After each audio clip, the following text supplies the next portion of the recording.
wabarakatuh. Innal hamdalillah nasta'inuhu wa nastaghfiruh wa na'udzu billahi min shururi anfusina wa min sayyiati a'malina. May yahdihillahu fala mudilla lahu wa may yudlil fala hadiya lahu. Asyhadu an la ilaha illallah wa asyhadu anna Muhammadan abduhu wa rasuluh. Allahumma sholli ala Muhammad wa ala alihi wa sahbihi ajma'in, amma ba'du. Ikhwatul iman rahimakumullah, Bapak dan Ibu yang dirahmati Allah, segala puji bagi Allah atas segala nikmat dan rahmatnya, termasuk nikmatnya disampaikannya usia kita di bulan yang penuh barokah ini.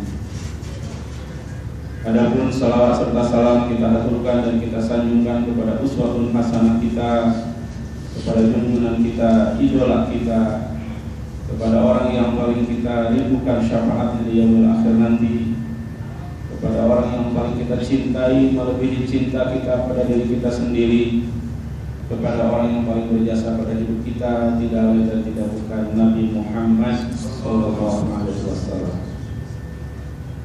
Sebelumnya saya mohon maaf, temanya harusnya mengenai godaan setan, tapi karena saya belum persiapan, saya persiapannya tentang budaya-budaya jahiliyah yang masih dilakukan oleh umat Islam sampai sekarang ini. Jadi Bapak dan Ibu yang dirahmati Allah, salah satu ciri dari kenabian Rasulullah itu bisa menjelaskan tentang masa depan secara tepat dan akurat. Ya. Ini bukan berarti Rasulullah tahu masalah gaib, tidak. Rasulullah tidak tahu masalah gaib. Kalau Rasul tahu masalah gaib, Rasul tidak akan pergi ke perang Uhud karena 70 sahabat besar syahid. Rasul tidak akan diracuni oleh wanita Yahudi. Rasul mungkin tidak akan pergi ke Taif berdakwah karena pulang dari Taif Rasul dari perintah. Jadi kalau Rasulullah bicara tentang masa depan tepat dan akurat, itu berdasarkan bimbingan Allah. Contohnya, ketika Rasulullah mengirim sahabat menyampaikan surat ke Raja Persia, Kisra namanya, agar masuk Islam, maka Raja Persia waktu itu merobek surat Rasulullah. Lalu Rasul bersabda, nanti kerajaannya akan dirobek-robek. Itu terbukti. Pada zaman Khalifah Umar bin Khattab terjadi perang Qadisiyah, perang antara Sayyidina Sa'ad bin Abi Waqqas dengan Panglima Rustum, Panglima Raja Persia Kisra. Dan pada perang Qadisiyah itu kalahlah superpower Persia waktu itu. Dan benar apa yang dikatakan Rasulullah, kerajaannya akan hancur lebur. Sama juga Rasul pernah bersabda bahwa nanti Konstantinopel, Bizantium Timur, superpower kedua setelah Persia, juga akan hancur di bawah pasukan yang soleh dan pemimpin yang soleh, yaitu Sulaiman Al-Fatih pada tahun 1429 Masehi. Jadi Bapak dan Ibu yang dirahmati Allah, saya ingin menyampaikan suatu hadis di mana Rasulullah bicara tentang masa depan dan tepat serta akurat. Itu menunjukkan kenabian seorang Nabi Muhammad. Hadisnya begini. Kata Rasulullah, arba'un fi ummati, ada 4 hal pada umatku, min amril jahiliyah, dari perkara jahiliyah, layak rukunahunna, mereka belum meninggalkannya. Jadi Rasul mensinyalemen ada 4 kebiasaan jahiliyah yang umat Islam sampai detik hari ini belum meninggalkannya. Dan memang benar, sampai detik hari ini 4 perkara jahiliyah itu umat Islam belum meninggalkannya secara total.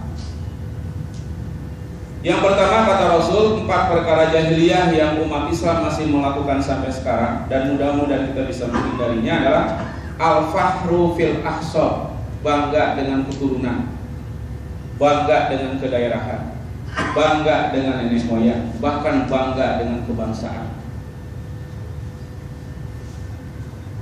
Bapak dan Ibu yang dirahmati Allah, Allah berfirman di surat 49 Al-Hujurat ayat 13 bahwa barometer kemuliaan seseorang bukan dari nenek moyangnya, bukan dari kedaerahannya, bukan dari kebangsaannya. Begini bunyinya, ya ayuhan nas, wahai manusia, inna khalaqnakum min dzakarin aw unsa, sungguh kami telah menjadikan kalian laki dan perempuan. Wa ja'alnakum syu'uban wa qabaila, dan kami telah menjadikan kalian bersuku-suku dan berbangsa-bangsa. Untuk apa perbedaan suku dan bangsa itu? Kata Allah, lita'arofu, untuk saling mengenal, bukan saling bangga. Jawa bangga dengan Jawanya, Sunda dengan Sundanya, Bugis dengan Bugisnya, Minang dengan Minangnya. Kapan ada ukhuwah Islamiyah? Jadi perbedaan suku di antara kita hanya identitas sosial. Oh, saya orang Sunda, Bapak orang Jawa, Bapak orang Cina, orang Arab. Bukan harus merasa lebih. Kenapa begitu? Karena kata Allah, ayat ini intinya, inna akramakum indallahi atqakum. Ukuran kemuliaan dalam Islam itu adalah takwa. Bilal bin Rabah adalah orang negro, bayangkan. Ya, negro itu bukan hitam Pak, gosong kulitnya Pak. Saya dulu berapa kali saya satu kamar rumit ketika kuliah dengan orang negro. Bilal itu orang negro, status sosialnya hamba sahaya, tapi kata Rasulullah terumpahnya terdengar ke surga karena suka menjaga wudu dan sholat duha. Sebaliknya Abu Lahab, Abu Jahal, ningrat Quraisy berkulit putih, pamannya Rasulullah, tapi dikutuk dalam Al-Qur'an. Itu maknanya 14 abad yang lalu. Ini ayat revolusioner Pak. Kalau dalam konteks sosial 14 abad yang lalu, karena pada waktu itu feodalisme dan rakyasialisme masih menguasai dunia waktu itu. Bahkan kalau bicara apartheid yang di Afrika Selatan kan tumbangnya tahun 91, belum lama ini. Amerika menghilangkan rasialisme dan feodalisme baru tahun 65-an, zaman Martin Luther King. Islam 14 abad yang lalu, Rasul berani menikahkan Zaid orang hitam orang negro dengan Zainab sepupunya yang cantik sekali. Dan terjadi pernikahan itu. Jadi budaya jahiliyah yang sekarang umat Islam masih melakukan, bangga dengan nenek moyang, bangga dengan kedaerahan, bangga dengan kesukuan dan lain-lain. Allah menyatakan dalam surat Luqman surat 31 ayat 21, apa bahayanya kalau orang terlalu bangga dengan nenek moyangnya, keturunannya, kebangsaannya. Kata Rasul apa? Kata Allah apa dalam surat 31 ayat 21? Wa idza qila lahum ittabi'u ma anzalallah, apabila dikatakan kepada mereka ikutilah apa yang diturunkan Allah, Quran dan Sunnah. Apa jawaban orang-orang yang bangga dengan kesukuan, kedaerahan, dengan terah ininya? Apa jawabannya? Qalu, mereka mengatakan, bal nattabi'u, tetapi kami mengikuti ma wajadna alaihi abana, apa yang sudah ada terjadi pada nenek moyang kami. Maka akhirnya timbullah ruatan-ruatan, ya, timbullah lalu saji, timbullah sedekah bumi, sedekah laut, dan lain-lain. Itu budaya-budaya jahiliyah yang sekarang masih dilakukan oleh umat Islam. Di Taman Mini itu masih ada acara ruatan-ruatan, katanya menolak bala. Ruatan itu nanggap wayang semalam suntuk, bukan menolak bala, menambah bala masuk angin kan. Ini kan ayah-ayah wayang namanya. Ya. Percaya kepada weton-weton, kalau menikahkan anak lihat primbon, ya hari apa yang paling baik. Padahal menurut primbon saya, kalau menikahkan anak itu minggu pertama bulan muda pasti banyak ngasih amplop. Bukan lihat kotornya bagaimana dihubungkan, nggak ada itu. Dalam Islam semua hari itu baik. Jadi bahayanya orang bangga dengan keturunan, kedaerahan dan kebangsaan itu, pertama bisa membuat susahnya timbul ukhuwah Islamiyah. Kedua, budaya-budaya dari suku, dari bangsa, dari adat akan dihidup-hidupkan dengan alasan itu ada kearifan lokal. Contohnya begini. Kalau Bapak baca sejarah, seluruh Timur Tengah dulu di bawah Ottoman Empire. Tumbangnya 1924. Waktu itu belum ada Libya, belum ada Aljazair, belum ada Kuwait, belum ada Syria, ya, belum ada namanya Lebanon. Tapi setelah tumbangnya Ottoman Empire oleh kolaborasi penjajah Barat waktu itu, diserangnya Ottoman Empire, ya, maka terjadilah perkotak-kotakan, ini Aljazair, ini Libya, ini Mesir, ini Kuwait. Akhirnya terjadi apa yang namanya sekarang Arab Spring. Masing-masing bangsa Arab bangga dengan bangsa. Tidak timbul ukhuwah Islamiyah. Indonesia, Malaysia satu rumpun, satu bahasa, satu agama. Kenapa berbeda negara? Ternyata ini juga hasil dari kreasi penjajah Belanda dan Inggris. Pada tahun 1824 terjadi Traktat London yang memisahkan dua daerah Melayu ini. Rasulullah ketika mendirikan daulah adalah suatu empire yang tidak mengenal batas-batas kenegaraan. Jadi Itulah bahayanya kalau orang bangga dengan keturunan, kebangsaan, susah timbulnya ukhuwah Islamiyah. Yang paling simpel, contoh yang paling simpel, kasus Jackmania dengan Viking, ya, betul tidak? Nggak habis-habis sampai sekarang. Coba Jackmania orang Betawi juga Islam, Viking orang Sunda juga Islam, sampai kasusnya berlarut-larut, bahkan sampai tingkat pembunuhan, terjadi kriminalitas. Itu bahayanya. Makanya Bapak dan Ibu, Allah menjelaskan kalau kita tidak boleh bangga dengan nenek moyang, bangga dengan kedaerahan, bangga dengan kebangsaan, apa yang harus kita banggakan?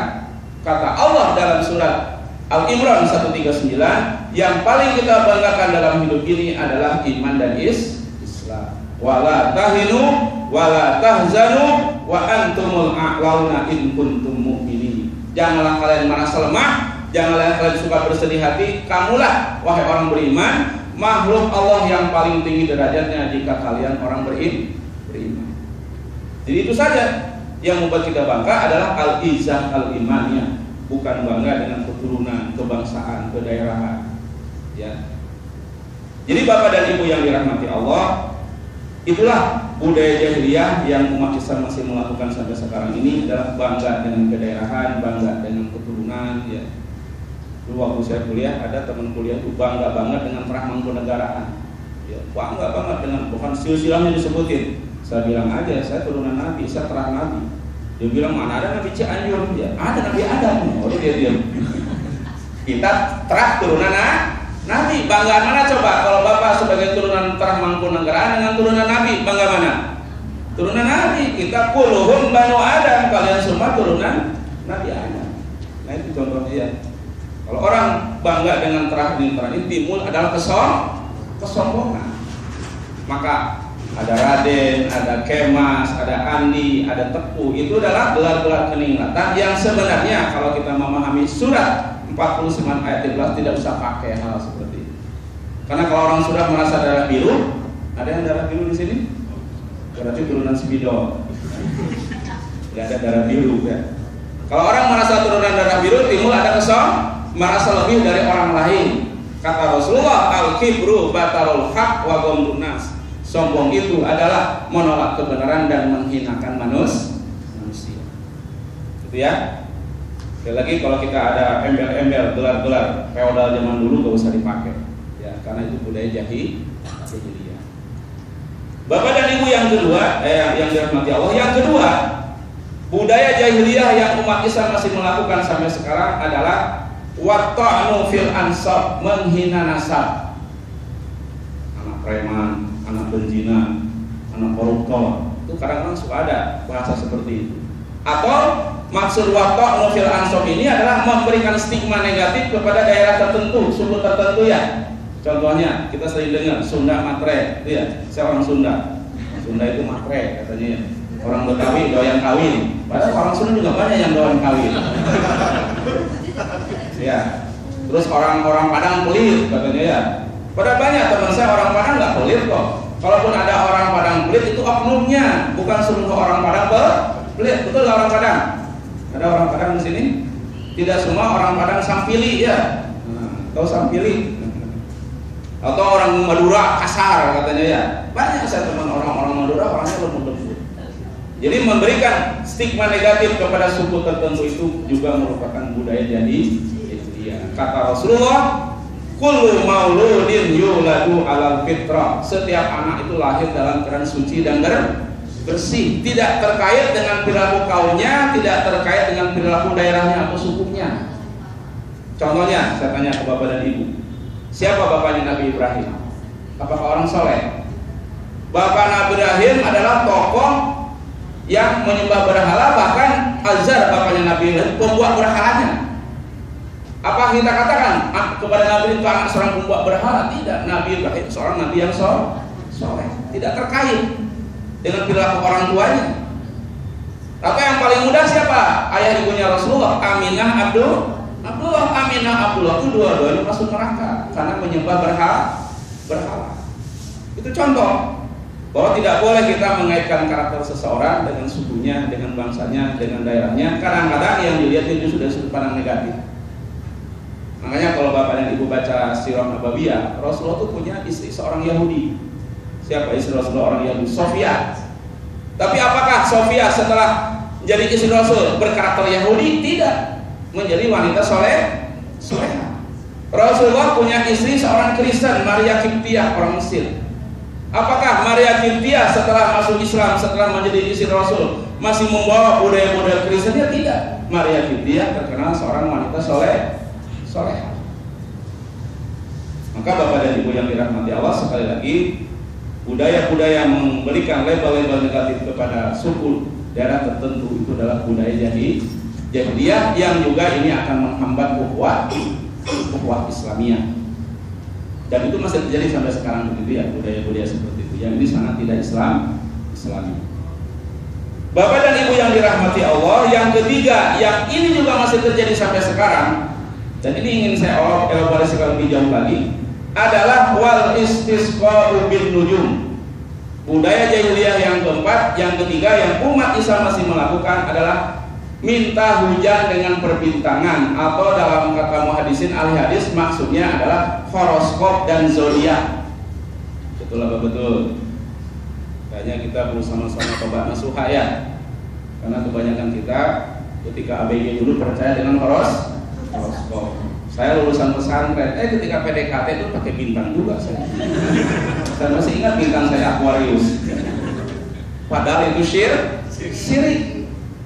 Ya, betul gak Pak? Adik namanya siapa? Siapa? Agung. Bintangnya apa? Tuh masih ingat sampai sekarang. Masih melekat budaya jahiliyahnya. Sama dengan saya ya. Padahal saya lulusan pesantren kok masih percaya horoskop waktu itu ya. Nah, kenapa horoskop sangat bertentangan dengan Islam? Tidak hanya horoskop, namanya feng shui, tarot, zodiak, ya, weton-weton, primbon. Kenapa bertentangan dengan Islam? Karena kita meyakini hidup kita itu diatur oleh takdir, bukan oleh ramalan-ramalan yang tidak masuk akal itu. Allah menjelaskan dalam surah 57 Al-Hadid ayat 22, apa kata Allah? Ma asaban min musibatin, tiada satupun musibah fil ardi yang menimpa muka bumi ini, tsunami, ya, gunung Merapi meletus, banjir. Ma asaban min musibatin, tiada satupun musibah fil ardi yang menimpa muka bumi ini, wa fi anfusikum, dan musibah yang telah menimpa diri kita, illa fi kitabim min qabli an nabraha, melainkan semuanya tertulis di kitab Lauhul Mahfuz. Maknanya dari ayat ini maksudnya apa? Hidup kita ini diatur oleh takdir, baik takdir baik maupun takdir buruk. Jadi sudah ada blueprintnya Bapak dan Ibu. Bapak dan Ibu lagi jalan ke Seleo itu sudah ada takdir di Lauhul Mahfuz.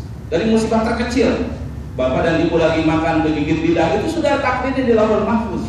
Kita harus meyakini itu. Saya itu kenal dengan Ustaz Abu Bakar Basir sejak saya kuliah di Malaysia. Jadi saya kenal secara personal. Saya bukan anggota JAT, yang mana unsur tauhid. Jadi ketika saya menjenguk beliau terakhir di Nusa Kambangan itu, saya ketemu dengan beliau, saya berbincang. Dia bilang, Ustaz Yunus, kalau tidak, saya tidak menyesal ada di sini. Kenapa Pak Ustaz tidak menyesal? Saya ada di Nusa Kambangan ini sudah ada takdirnya di Lauhul Mahfuz. 50.000 tahun sebelum saya diciptakan sudah ada takdirnya. Makanya ada kasih sayang Allah kalau kita menghubungkan musibah dengan takdir. Itu dinyatakan Allah dalam surat Al-Hadid ayat 23-nya. Apa hikmahnya? Kalau kita kena musibah langsung refleks mengatakan qadarullah, kata Allah, likaila ta'sau ala ma fatakum wa la tafrahu bima atakum wallahu la yuhibbu kulla mukhtalin fakhur. Jadi kata Allah, kalau kita selalu menganggap apapun yang menimpa diri kita itu merupakan takdir, ya terutama yang buruk, takdir buruk, kata Allah, likaila ta'sau ala ma fatakum, supaya kamu sekalian tidak sedih ketika ada sesuatu yang luput dari kalian, luput kesehatannya, luput rezekinya, luput segalanya. Orang beriman meyakini ketika mendapat takdir buruk itu sudah merupakan takdir dan itu keputusan Allah. Menerima takdir saja itu sebagai suatu pahala karena rukun iman kita yang ke-6. Dan kalau kita sabar dengan takdir itu, apa kata Allah? Jadi Bapak dan Ibu, ada suatu ayat dalam Al-Quran, ayat ini yang menyebabkan dan memotivasi Rasulullah, para sahabat, orang-orang soleh sampai detik ini bisa tabah dengan segala masalah kehidupan. Ayatnya, Kita harus ingat seumur hidup, ayatnya surat 39 ayat 10 Az-Zumar. Di dalam surat Az-Zumar, satu-satunya pahala yang pahalanya nggak terbatas ternyata itu pahala sabar. Innama yuwaffas sabiruna ajrahum bighairi hisab. Sesungguhnya Allah akan memberikan pahala kepada orang yang sabar ketika mendapat takdir buruk dengan pahala yang tidak terbatas. Makanya saya katakan kepada jemaah kalau saya ngisi pengajian bahwa dalam Islam itu nikmat itu rahmat, musibah juga rahmat. Karena kalau kita sabar dengan musibah yang kita hadapi setiap hari, maka pahalanya tidak terbatas. Dosa-dosa kita berguguran. Jangankan karena musibah besar, kata Rasulullah, orang lagi jalan nginjak duri lalu dia sabar, maka pahalanya berguguran, dosanya berguguran seperti gugurnya daun di musim gugur. Padahal kan nginjak duri itu musibah kecil. Jadi makanya dalam Islam itu nikmat itu rahmat Allah, yang musibah juga rahmat dari Allah. Kita harus memandang segala macam masalah dari sudut pandang takdir sehingga kita tidak kecewa kalau kehilangan sesuatu. Itu ya. Jadi sekali lagi Bapak dan Ibu yang dirahmati Allah, kepercayaan kepada Feng Shui, Tarot, zodiak, horoskop itulah budaya syirik yang merupakan warisan jahiliyah. Yang kita yakin, saya yakinnya hidup kita diatur oleh takdir Allah. Jadi gini cara berpikir yang benar. Kalau kita kena musibah, kita yakin itu merupakan takdir Allah. Tapi ketika orang berbuat maksiat, jangan mengatakan takdir. Pak Ustaz, mohon maaf, kemarin saya tidak sholat. Kenapa? Takdirnya saya tidak sholat. Itu orang stres ya. Tidak pernah ada koruptor ditangkap KPK lalu diadili di Tipikor. Bapak kenapa korupsi? Pak Hakim, ini karena takdir saya mau jadi koruptor. Nggak pernah ada. Ya. Karena memang ketika orang berbuat dosa itu bukan takdir. Ketika orang berbuat dosa itu pilihan hidup. Itu ada ayatnya di surat Al-Balad surat 90 ayat 10. Surat Al-Balad itu surat 90 ayat 10. Wa hadainahu nazdain. Kami telah tunjukkan manusia dua jalan mengarahkan neraka, jalan mengarahkan surga. Silakan Anda pilih.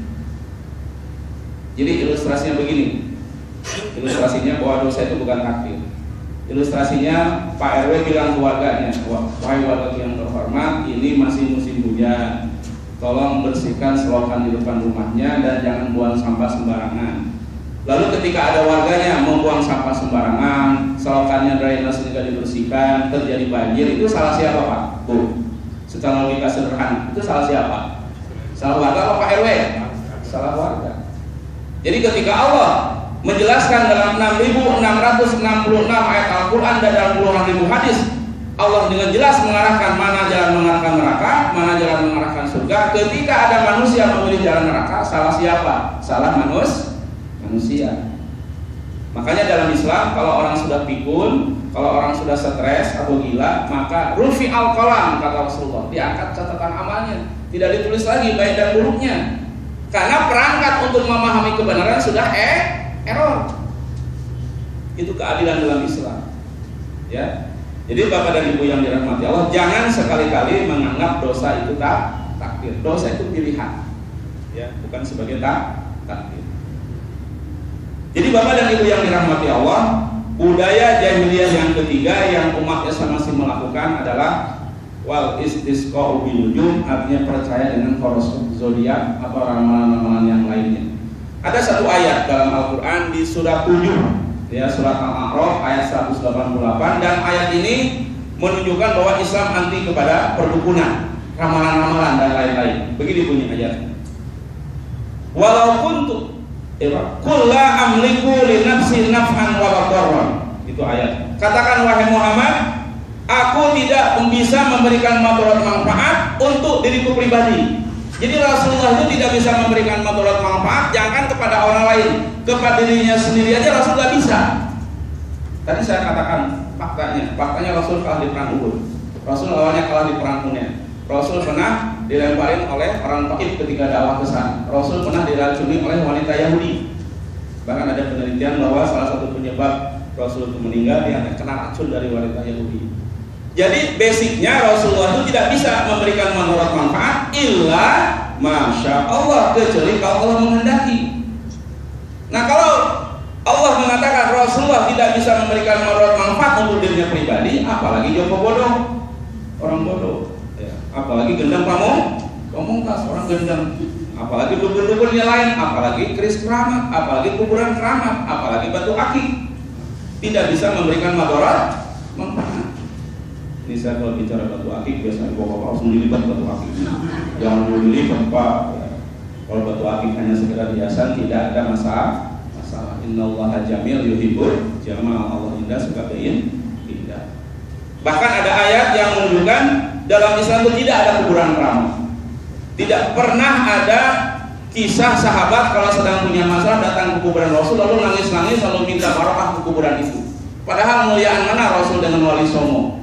Muliaan mana Rasul dengan wali-wali yang ada di Indonesia? Muliaan Rasul, tapi apakah dikeramatkan kuburan Rasul sampai sekarang? Tidak dikeramatkan. Ayatnya ada Bapak dan Ibu dalam Islam itu surah Fatir ayat 22, surah 35 ayat 22. Ayatnya, wa ma yastawil ahya wal amwat, tidak sama kata Allah orang yang hidup dengan orang yang mati. Innallaha yusmi'u may yasha, sesungguhnya Allah memberi pendengaran pada sesiapa yang dikehendakinya. Wa ma anta bimusmi'in man fil kubur, wa Muhammad, engkau tidak bisa membuat mendengar orang yang telah meninggal di dalam kubur.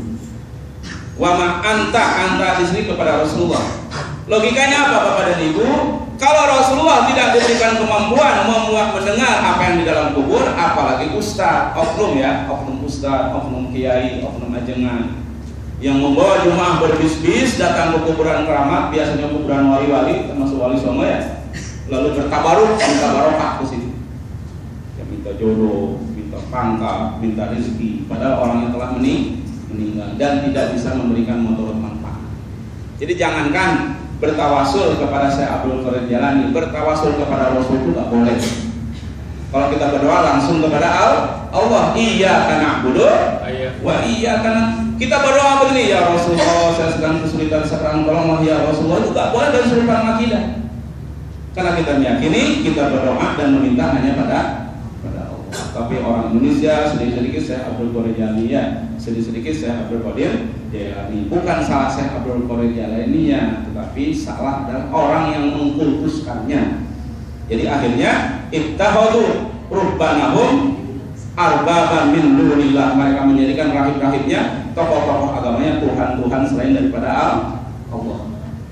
Kayak contoh sekarang ya, saya membaca biografi Wali Songo. Wali Songo itu seorang ulama salaf yang tahu Quran dan Sunnah. Tapi lihat sekarang kuburannya mewah. Kalau kuburan Sayyidina Ali, kuburan Sayyidina Utsman, terutama yang di Baki itu hanya batu nisan saja. Tapi sekarang kuburan Wali Songo mewah di atas dikasih kelambu kuning, dikasih minyak wangi dan lain-lain. Itu merupakan pelanggaran syariat yang berat.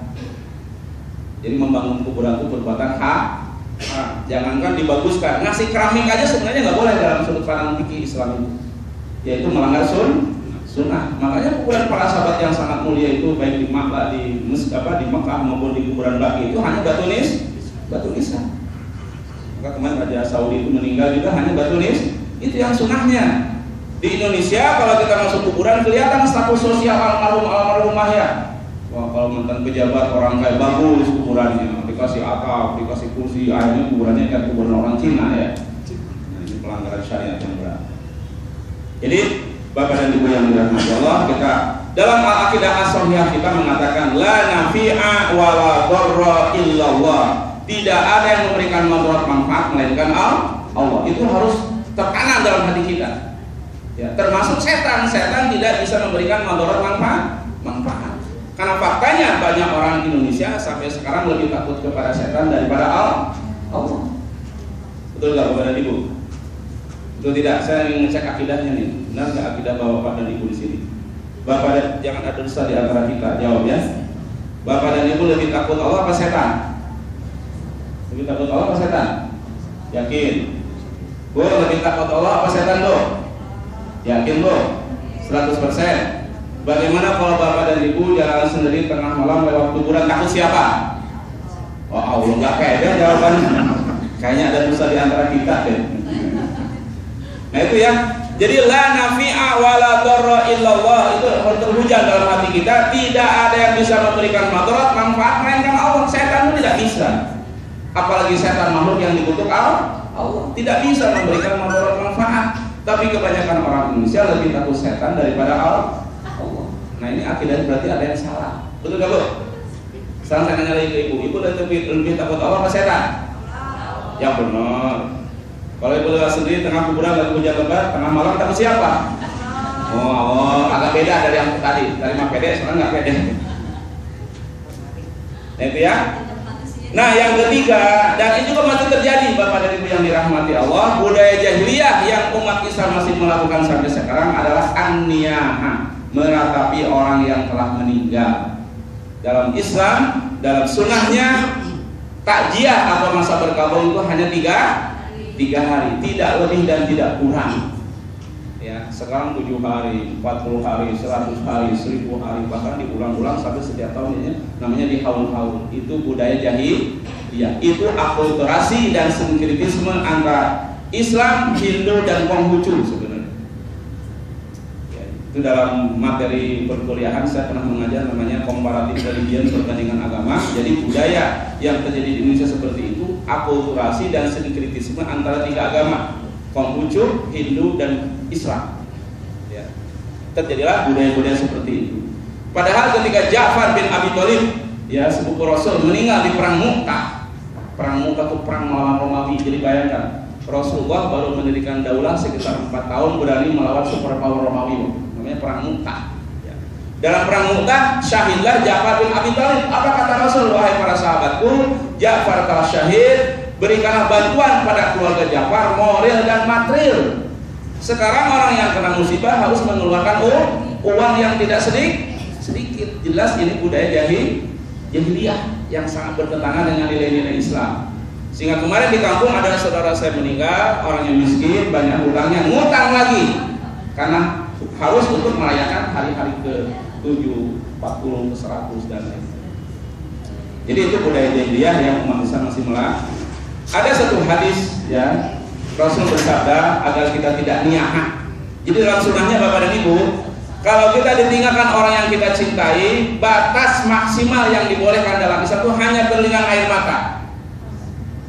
Kalau Bapak dan Ibu ditinggalkan orang dicintainya, orang tua, suami, istri, atau anak, berlinang air mata sampai keluar suara, itu sudah niyahah dalam Islam, yang sangat dilarang. Bahkan hadis ini ada kelanjutannya. Kelanjutannya begini kata Rasulullah, kalau ada seorang wanita yang pernah berniyahah meratapi orang meninggal secara berlebih-lebihan dan tidak pernah bertobat dari perbuatan itu, maka dia nanti di akhirat akan memakai baju dari aspal yang panas, kata Rasulullah. Saking tidak bolehnya niyah. Jadi batas yang dibolehkan dalam Islam, kalau kita ditinggalkan orang yang kita cintai hanya berlinang air mata dan tidak boleh keluar suara. Jadi suatu hari Rasul dalam satu sirah nabawiyah ditinggalkan anaknya, ya Ibrahim, 18 bulan. Makanya Rasulullah anaknya semua perempuan. Rasul tidak punya anak laki-laki. Makanya kalau seorang mengaku Habib dari mana? Rasul tidak punya keturunan anak laki-laki. Dalam sudut pandang Islam, turunan ayah lebih kuat dari turunan ibu. Rasulullah dari tepatnya darah seorang, bukan bahasanya apa ya, dalam waris saja. Kalau saudara si ayah itu lebih kuat dari saudara si ibu. Jadi sebenarnya Rasul tidak punya anak perempuan, ya, tidak punya anak laki-laki, semua anak itu 3 perempuan. Jadi kalau sekarang, maaf ya, ada sebagian orang, enggak semua, ada orang Arab yang merasa sudah Habib, merasa lebih dari orang lain, itu juga budaya jahiliyah. Dan itu budaya Syiah sebenarnya. Kalau kita kaji kenapa di Indonesia ada bahasa Habib kepada turunan Arab, ada bahasa Syarifah kepada turunan Arab perempuan, itu dari budaya Syiah. Rasul bersabda bahwa tidak ada beda bainal Arab wal a'zami illa bit taqwa. Tidak ada beda orang Arab dengan orang bukan Arab melainkan takwa. Makanya banyak saya teman-teman orang Arab kalau dipanggil Habib tidak mau, ya karena dia bilang memang ada justifikasi turunan Arab semuanya masuk surga, ya tidak ada. Itu budaya jahiliyah lagi. Yang tadi gelar-gelar keturunan tadi kan bangga dengan keturunan, juga budaya jahiliyah. Jadi Rasul bersabda begini, Mali abdil mu'min indil zazaida qabattu sofiyahu min ahli dunya sumastasabahu illal jannah. Ini hadis supaya kita tidak niyahah merata. Apa kata Rasulullah? Tidak ada balasan bagi orang beriman yang ditinggalkan kekasihnya yang ada di dunia, sumastasabahu, kemudian dia sabar sambil mengharap pahala dari Allah, maka pahala orang itu illal jannah, melainkan surga. Jadi gak usah dirata-rata. Meninggalnya orang yang kita cintai itu sudah takdir Allah. Meninggalnya orang yang kita cintai sudah sunatullah. Kullu nafsin dha'iqatul maut. Setiap manusia akan merasakan kematian. Disinilah Bapak dan Ibu, kita harus selalu banyak mengingat kematian. Kata Rasulullah, kalau kita selalu mengingat kematian, ada dua hikmah yang akan kita dapat langsung secara instan. Ya, pertama, kalau kita banyak dzikrul maut, kita akan termotivasi untuk beramal soleh. Karena kita menyadari sedalam-dalamnya kalau kita meninggal tidak ada yang menolong. Anak yang kita cintai sepenuh hati itu gak nolong Bapak dan Ibu.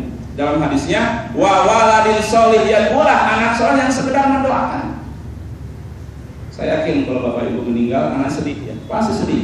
Tapi lama-lama gira mau dapat warisan. Karena saya juga gira mau dapat warisan. Suami nolong aku kalau Ibu meninggal. Ternyata suami gombal ya, Neng aku mencintaimu sehidup semati. Kemarin ada SMS masuk ke saya, Ustaz, katanya suami saya bilang aku mencintaimu sehidup semati. Saya belum mati udah kawin lagi, Ustaz. Jadi gak ada yang nolong. Kalau kita meninggal, yang nolong cuma iman dan amal soleh. Timbul semangat untuk bersiap-siap menghadapi kematian. Yang kedua kata Rasulullah, kalau kita selalu ingat kematian, zikrul maut, maka kita akan merasa ringan menghadapi masalah yang kita hadapi setiap hari. Karena masalah terberat yang akan kita hadapi adalah sakaratul maut. Berpisah dengan anak, suami, istri, rumah, tetangga, jabatan dan semuanya itu pasti akan terjadi. Jadi kalau kita selalu mengingat musibah yang paling berat yang menimpa kita nanti sakaratul maut, maka kita akan merasa ringan kalau menghadapi musibah-musibah yang kecil kan? Nah, itu masalah kecil, musibah terberat sakaratul maut. Begitu ya hikmahnya. Jadi kita merasa ringan menghadapi masalah apapun yang kita hadapi karena kita sadar masalah terberat adalah sakaratul maut. Dia ada ceritanya dari Agim. Dulu ketika Agim masih terkenal. Jadi kata Agim katanya di Sunnah itu kan ada suku Baduy ya. Kalau suku Baduy yang beragama itu kan agama Islam, agama animisme dan dinamisme. Jadi kan Baduy itu dibagi dua, ada Baduy luar, ada Baduy dalam. Jadi kalau Baduy dalam orang lain nggak boleh masuk Pak. Nah tiba-tiba ada orang luar masuk ke daerah Baduy dalam, ditangkaplah sama orang Baduy, dua orang itu. Maka yang pertama hukumannya dipukul dengan buah nangka. Sakit gak dipukul buah nangka? Kan gede ya. Menjerit-jerit sakit. Lama-lama orang yang dipukul buah nangka itu seserian, ketawa-ketawa. Kata orang Baduy, "Kunaon siang seserian?" Kenapa lu ketawa-ketawa? Kenapa ketawa Bu, Bapak? Karena temannya yang atuh lagi dipukul dengan buah nangka, buah durian. Jadi dia merasa ringan.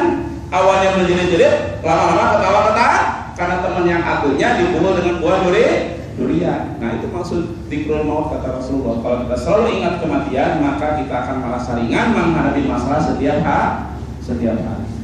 Tapi tidak boleh berlebih-lebihan. Kalau kita ditinggalkan orang yang kita cintai. Jam berapa sekarang? Jam 10 ya? Jadi kesimpulannya, Bapak dan Ibu yang dirahmati Allah, jadi Rasul bersabda ada 4 perkara jahiliyah yang umat Islam masih melakukan. Pertama, al-fakhru fil ahsab, bangga dengan keturunan. Ya, kita harus yakinnya bahwa kita semua keturunan Nabi, kulluhum banu Adam. Makanya kalau orang barat bilang kita keturunan monyet, itu tetap itu pasti salah. Betul. Menurut Charles Darwin kita keturunan apa? Menurut teori evolusi Charles Darwin kita keturunan apa, Bu? Keturunan monyet. Padahal kata Rasul, kulluhum banu Adam. Kalian semua keturunan Adam. Makanya kalau orang berat bilang ham itu hak asasi monyet sebenarnya. Yang dia bilang itu hak asasi monyet karena mereka merasa turunan monyet. Kalau kita turunan Nabi. Yang kedua, bahaya budaya jahiliyah yang masing-masing melakukan adalah wata'nu fil ansab, menghina nasab, menghina karakter seseorang dihubungkan dengan daerah, dengan sukunya, dengan nenek moyangnya. Padahal banyak para nabi, sahabat itu ayah ibunya bukan orang Islam, bukan orang yang beragama Islam, mereka penyembah berhala. Yang ketiga adalah horoskop dan zodiak atau ramalan-ramalan, feng shui, tarot, ya wokon itu budaya jahiliyah. Kita yakin seyakin-yakinnya hidup kita diatur oleh takdir Allah. Dan yang keempat, an-niyahah, meratapi orang yang telah meninggal, itu budaya jahiliyah. Silakan Bapak Ibu kalau mau bertanya. Ya silakan Pak. Assalamualaikum warahmatullahi wabarakatuh. Yang pertama saya tanyakan adalah doa. Ya. Ustaz mengatakan bahwa seorang anak orang lain tidak bisa akan Allah ketika bagaimana dengan doanya anak yang soleh pada orang tua. Yang kedua mengenai takdir dan pilihan hidup. Mukhayar kan itu. Konon mati takdir. Tapi bisa dipilih oleh yang masih hidup, misalnya bunuh diri atau melakukan usaha. Itu bagaimana hubungannya dengan pilihan hidup dan takdir? Pertama begini, Rasul bersabda, "Ida matabnu Adam, kalau meninggal anak Adam, in qata'a amalu, putus amalnya ila min salasin, sadaqatin jariyatin au ilmin yuntafa'u bihi wa waladin shalih yad'ula." Anak soleh sekedar mendoakan. Jadi menurut hadis ini, anak soleh tidak bisa menyelamatkan total orang tuanya. Kita aja sekarang Bapak dan Ibu dengan anak kita yang sudah dewasa, catatan amal kita sudah beda. Anak yang sudah dewasa punya catatan amal, kita punya catatan amal. Di akhirat kita masih. Bismillah ya. Jangankan yang lainnya, anak yang kita cintai sepenuh hati aja tidak bisa menolong total, hanya mendoakan saja. Hak prerogatif Allah mengabulkan atau tidak doa anak soleh itu. Intinya yang menyelamatkan kita cuma iman dan amal soleh. Bagaimana kalau orang bunuh diri? Ada hadis yang mengatakan kalau orang sunnah bunuh diri itu bukan orang Islam. Tidak beriman ketika orang berzina, tidak beriman ketika orang membunuh, tidak beriman ketika orang bunuh diri. Ya. Jadi ada ayat di surat Yusuf ayat 87 kata Allah begini, wala tayasu min rahillah, jangan kalian putus asa dari rahmat Allah. Innahu, sesungguhnya la yayasu min rahillah, tidak ada orang yang suka putus asa dari rahmat Allah melainkan orang kafir. Maka ketika orang bunuh diri itu gak usah disolatkan karena pasti masuk neraka. Karena dia memilih bunuh diri. Kan sudah jelaskan dalam Al-Quran, membunuh diri tidak boleh. Kenapa dia memilih jalan bunuh diri? Itu salah sendiri. Kan Allah telah memberikan panduan kepada orang itu. Begitu ya. Jelas Pak? Jadi ketika orang bunuh diri itu pilihan hidup. Kita aja bisa mati sekarang kalau terjun dari diri sekarang mati kita ya. Apa kita mau ya terserah, itu pilihan. Bukan takdir. Kalau orang berbuat dosa takdir, buat apa Allah menurunkan 125.000 nabi dan rasul? Ingat, nabi bukan 25 orang. 125.000 nabi dan rasul. Buat apa Allah menurunkan? Buat apa Allah menurunkan berbagai kitab suci? Buat apa juga Allah menyuruh kita berdakwah ya? Kalau memang seseorang ditakdirkan surga atau neraka. Dan kalau seseorang si pula ditakdirkan surga dan neraka, begitu kejamnya Allah pada orang yang ditakdirkan neraka. Makanya banyak orang salah paham Pak dengan ayat yahdi mayyasha wa yudillu mayyasha. Allah memberikan hidayah pada sesiapa yang dikehendakinya, Allah menyesatkan pada sesiapa yang dikehendakinya. Nah, dalam ulumul Quran, dalam memahami ayat jangan satu ayat, bahaya. Contohnya fawailul lil musallin itu kan satu ayat. Celakalah orang sholat. Ya kalau gitu gak usah sholat dong. Sama dengan ini. Nah, hadis atau ayat yang yahdi mayyasha wa yudhillu mayyasha itu harus dihubungkan dengan ayat lain. Di antaranya di surat Al-Ankabut ayat 69, surat 29 ayat 69. Allah berfirman apa? Walladzina jahadu bina lanahdiyannahum subulana, kata Allah. Dan orang-orang yang bersungguh-sungguh di jalan kami untuk mendapatkan hidayah, kami akan tunjukkan jalannya. Kalau dia bersungguh-sungguh.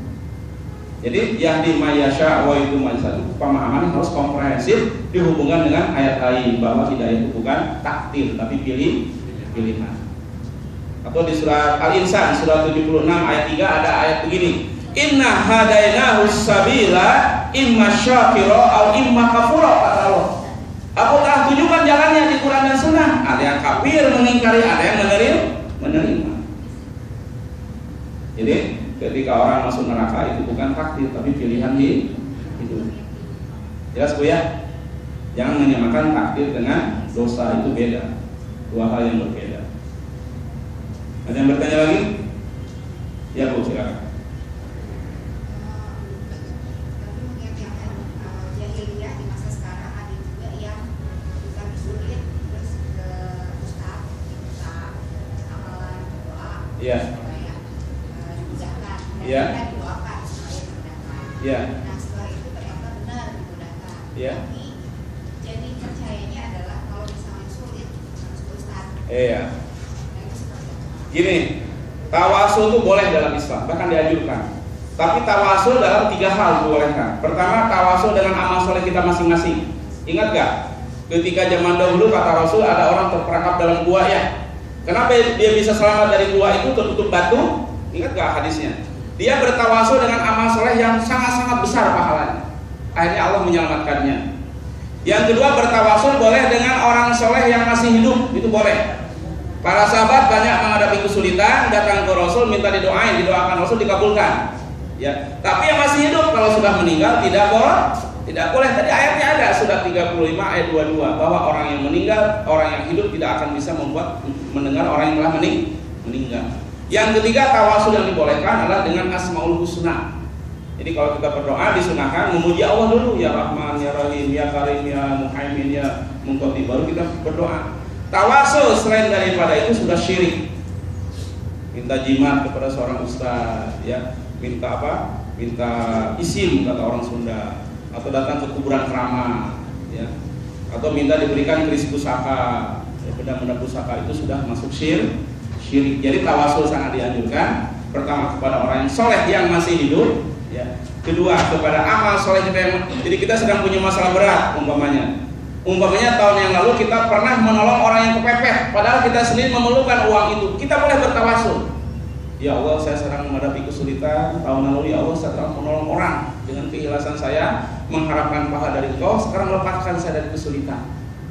Ada hadis begini Bapak dan Ibu, man yassara an muhsirin yassarallahu alaihi fid dunya wal akhirah. Siapa yang melepaskan kesusahan orang yang susah, Allah akan melepaskan kesusahannya di dunia dan di akhirat. Jadi ketika kita menolong orang, sebenarnya kita sedang menolong diri sendiri. Kita minta sama Allah sebenarnya agar Allah menyelesaikan masalah kita. Jadi itu maksudnya. Bertawasul boleh, tapi kepada orang yang masih hidup, kepada amal soleh kita masing-masing, dan kepada Asmaul Husna. Selain dari itu sudah syirik. Man ata'arrafan fasaddaqahu bima yaqul faqad kafara bima unzila ala Muhammadin. Siapa yang datang ke dukun, ya, fasya'alahu an syai', dia bertanya sesuatu, lan tuqbal salata arba'ina yauman, tidak akan diterima salatnya 40 hari. Kalau orang datang ke dukun, paranormal, feng shui, tarot dan lain-lain, lalu membenarkan apa yang dikatakan orang itu, kata Rasulullah sendiri, faqad kafara bima unzila ala Muhammadin, sungguh dia telah kafir dengan apa yang diturunkan kepada Nabi Muhammad. Ya, jadi kita hanya iyyaka na'budu wa iyyaka, hanya kepada Allah kita menyembah dan meminta. Tapi banyak orang yang sehari 17 kali membaca doa ini ketika sholat, tapi sedang punya masalah lari ke kuburan sama lari ke, bahkan katanya sekarang di Bah Priuk itu, kuburan Bah Priuk itu di Tanjung Priuk itu, kata kalau malam Jumat Kliwon itu sudah kayak di Mekah, banyak bis-bis dari berbagai daerah minta barokah ke kuburan Bah Priuk itu yang dekat Karindo itu, ya, itu perbuatan syirik. Ya, Rasul aja kuburannya manusia yang paling mulia, kuburannya tidak keramat. Nah di Indonesia tahu kenapa banyak sekali kuburan keramat, padahal tidak ada kuburan keramat dalam Islam. Ya, ada yang nanya lagi? Ya. Maaf dari Pak dari duluan ya. Ya, tawasul dengan amal. Kenapa? Kalau tawasul dengan amal yang dengan pahala besar, khawatir dengan tawasul ataupun mengingat amal itu malah jadi menghapuskan amal itu nggak sih? Tidak. Kita gini, yang dilarang dalam Islam itu pamrih kepada manusia. Kalau pamrih kepada Allah boleh. Ya, kalau pamrih kepada Allah itu boleh. Contohnya gini, anak kita mau UN umpamanya ya, kita sholat tahajud. Memang ada hadis bahwa sholat malam itu merupakan waktu malam itu waktu terkabul doa. Kita sholat malam dengan harapan nanti anak kita lulus UN, itu boleh. Jadi pamrih kepada Allah itu dianjurkan. Yang nggak boleh pamrih kepada manusia. Bahkan Allah menyuruh kita pamrih. Contohnya supaya sedekah dalam surat Al-Baqarah 261, kalau kita sedekah Allah berjanji dilipat gandakan sampai 700 kali lipat. Jadi pamrih kepada Allah itu boleh. Yang nggak boleh kepada manusia. Man kafalal yatim, kata Rasul, siapa yang memelihara 2 anak yatim, ya, maka nanti aku dengan dia surganya berdekatan. Itu kan maknanya kita pamrih kepada Allah. Saya sekarang memelihara anak yatim, biar saya surga saya dengan Rasul berdekatan, itu boleh. Ya, jadi yang nggak boleh itu pamrih kepada manusia. Kalau pamrih kepada Allah itu dianjurkan, karena memotivasi kita untuk beramal soleh. Wasari'u ila magfiratin min rabbikum wa jannatin arduhas samawati wal ard. Itu dalam surat Al-Imran 133. berlomba-lomba kepada ampunan Rabb kalian dan surga. Surga itu seluas langit dan bumi. Jadi orang-orang tarekat, orang tasawuf bilang kalau beribadah mengharapkan surga itu ibadah anak kecil. Padahal ada ayatnya yang menyuruh kita beribadah boleh mengharapkan surga. Begitu ya. Coba para sahabat ketika dia berjuang di jalan Allah, berperang, kan harapannya akan masuk surga tanpa hisab. Berarti kan pamrih sama Allah. Apakah salah? Tidak salah, memang benar ada jaminan dari Allah. Kalau orang mati syahid masuk surga tanpa hisab. Sehingga para sahabat itu kalau pulang dari medan jihad, mereka tidak syahid, mereka pada menangis karena tidak dapat kesempatan masuk surga tanpa hisab. Jadi pamrih kepada Allah sangat dianjurkan, yang nggak boleh pamrih kepada manusia. Pertanyaan kedua apa?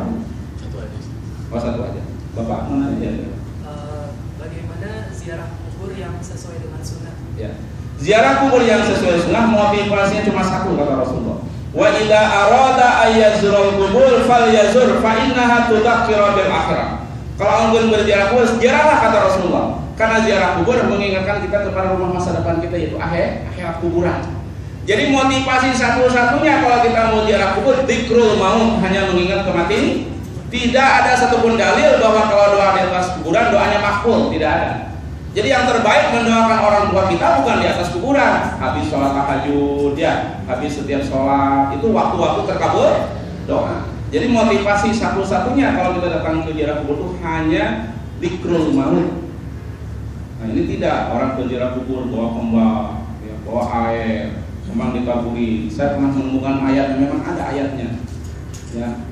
Boleh menabur kembang, tapi ayatnya di kitab Weda, kitab orang Hindu. Kalau udah lihat muka saya tadi, terus itu kapan sesatnya nih? Ya. Ada ayatnya di kitab Weda orang Hindu. Ya, bawa air juga ada Pak, ada ayatnya di kitab Weda, kitab orang Hindu. Kalau kita tanya kenapa bawa kembang, katanya selama kembang itu tidak layu akan dirahmati di dalam kubur. Udah bawa kembang plastik aja, gak pernah layu. Kenapa bawa air biar adem? Kenapa nggak 1 galon? Jadi panggul ya, kuburan atau diinstal aja AC ya. Itu ayah-ayah wae berarti. Jadi itu budaya jahiliyah. Kalau orang ke kuburan bawa kembang, bawa air, tidak ada satupun dalilnya dari Quran maupun Sunnah. Itu budaya orang Hindu. Jadi ziarah yang benar, kita datang ke kuburan, niatnya satu, cuma mengingat kematian. Boleh juga berdoa, tapi doa yang mustajab bukan di atas kuburan. Ya, ada doa-doa mustajab kan ya di hari Jumat pada saat kita saum, ketika azan dan iqamah, antara dua khutbah ketika hari Jumat ya. Ketika hujan lebat, ketika orang lagi haji dan umroh, itu kan waktu-waktu terkabul doa. Jadi satu-satunya motivasi kita kalau ziarah kubur hanya mengingat kematian. Tidak ada lain. Kalau bertabaruk itu sudah karena syirik. Ya, ada yang nanya lagi? Bapak dan Ibu? Tidak ada? Ya silakan, Ibu nanya.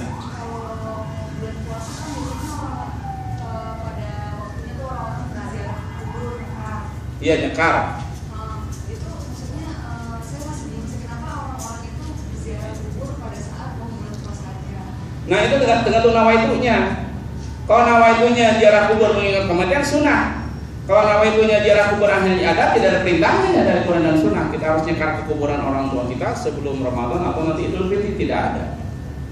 Jadi sekali lagi motivasi kita kalau ziarah kubur ke orang tua kita hanya mengingat kematian. Itu saja, tidak lebih dan tidak kurang.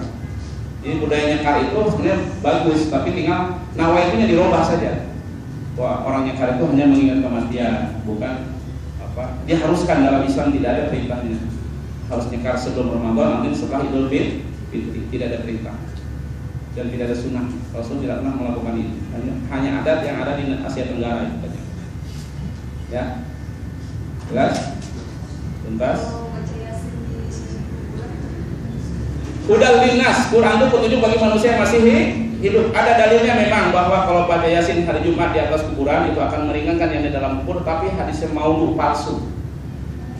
Jadi hadisnya itu palsu. Orang ketika sakaratul maut, kalau orang kita kan baca Yasin rame-rame ya. Padahal yang sunnahnya lakinu mautakum bi kalimatin la ilaha. Lakinkan orang yang sakaratul maut dengan kalimat la ilaha, bukan membaca Quran. Hadisnya ada tapi dhaif kalau itu. Ada dalilnya tapi dhaif. Yang parah itu yang baca Yasin hari Jumat di atas kuburan itu maudhu palsu. Jadi kalau hadis palsu itu gak bisa dilacak siapa perawinya, apa sanadnya gak bisa dilacak karena buatan manusia. Gitu ya. Yang jelas Quran itu hudal linnas, petunjuk bagi manusia yang masih hidup. Nah di budaya kita kadang-kadang kalau ada yang meninggal lalu ada oknum ustadz datang transaksi berapa juta nanti dibaca Quran 30 juz di atas kuburan. Itu pemerasan sebenarnya. Tidak ada dalam hadis itu pemerasan, premanisme itu. Ya karena mahal, juta. Buat apa di atas kuburan? Kan nggak dengar tadi menurut surat 35 ayat 22. Nggak bisa dengar yang di dalam kubur itu karena alamnya sudah lain, dimensinya sudah lain. Nah, jadi kalau ada oknum ustadz itu preman sebenarnya. Memeras, orang dapat musibah harus keluarkan uang lagi kan? Itu masih ada di adat budaya kita ya. Kalau baca kuburan, orang meninggal di atas kuburan sampai 30 juz nanti transfernya berapa juta. Itu tidak ada dalam sunnah. Begitu ya? Jelas? Ya silakan. Assalamualaikum warahmatullahi wabarakatuh. Waalaikumsalam warahmatullahi wabarakatuh. Jadi ingin bertanya mengenai bagaimana secara akidah ketika kita menggunakan ayat-ayat suci Al-Quran ya. Jadi mungkin pas masa kecil saya dulu kan misalkan kalau kita bawa kertas berisikan ayat tertentu itu akan membuat kita aman dan segala macamnya seperti itu. Apakah itu juga termasuk sejenis dengan budaya di? Iya, itu saya katakan sekali lagi tidak ada dalilnya. Ya, saya pernah naik bis waktu dari Cianjur ke Sukabumi, tiba-tiba di tengah jalan ada yang naik berpakaian kayak ustaz, nyebarin doa-doa dengan berbagai warna itu ya. Katanya kalau ditaruh di air nanti diminum segala penyakit akan sembuh. Padahal kan warna itu jatuh tekstil ya. Kalau dia minum justru kanker kan. Ada banyak orang beli akhirnya. Ini mah Sekalera kan ada yang 10.000 untung dia, tapi kan cuma 100, pada 10.000 untung. Jadi itu nggak ada dalam Islam, nggak pernah Rasul melakukan itu ya. Doa-doa nanti taruh di atas ikat pinggang kan ya, nanti mahal beli ikat pinggang kepada oknum kiai kadang-kadang ya. Nanti kamu akan selamat di perjalanan, sampai di Cipanas tabrakan mobilnya itu. Beli di Cianjur sampai di Cipanas tabrakan mobilnya, padahal sudah beli 500.000 itu. Dia ikat pinggang yang sudah ada tulisan Arab. Jadi tidak ada dalilnya hal seperti itu. Ya. Yang benar kata Rasulullah, kalau bapak dan ibu keluar dari rumah baca doa Bismillahirrahmanirrahim, la hawla wala quwwata illa billah. Kata Rasul, malaikat di atas itu menjawab, aku akan menjaga engkau, aku akan mencubit engkau, dan akan memberikan hidayah kepada engkau. Baca doa itu saja kalau keluar rumah, insya Allah kita selamat. Kalau naik kendaraan baca doa lagi ya. Apa baca doanya? Apa? Allah, ikut saya baca naik kendaraan. Allahumma inni a'udzubika minal khubuthi wal khaba'ith. Masa saya lihat itu mah. Mau aja diketiin ustaz. Masuk toilet itu mah bukan naik kendaraan. Mau aja ibu-ibu ngapalin tadi. Subhanalladzi sakhkhara lana hadza wa ma kunna lahu muqrinin wa inna ila rabbina insyaallah selamat ketika bawa mobil atau motor. Karena itu hadis sahih. Ditambah lagi pas keluar rumah membaca Bismillahirrahmanirrahim, la hawla wala quwwata. Itu saja, enggak usah pakai jimat, pakai isi, pakai apa, enggak usah. Itu syirik, apalagi pakai ayat Quran dimasukkan ke air diminum. Nah, itu enggak ada dalam ayat Qurannya tulisannya berwarna-warni, pakai pewarna tekstil ya, kalau ya. Itu ya? Jelas? Sudah. Ya. Jadi Bapak dan Ibu yang dirahmati Allah, itu saya dapat saya sampaikan. Kurang lebih saya mohon maaf. Mudah-mudahan kita di bulan Ramadan ini mendapat keberkahan. Mudah-mudahan kita semua di bulan Ramadan ini mendapatkan Lailatul Qadar. Dan mudah-mudahan kita semua nanti dipilih oleh Allah menjadi orang yang husnul khatimah. Subhanaka Allahumma wa bihamdika asyhadu an la ilaha illa anta astaghfiruka wa atubu ilaik. Akhirul kalam wa rahmatullahi. Assalamualaikum warahmatullahi wabarakatuh.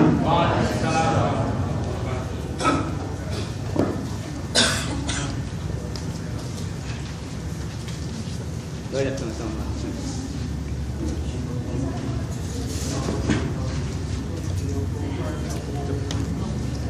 Kau buat dulu ya.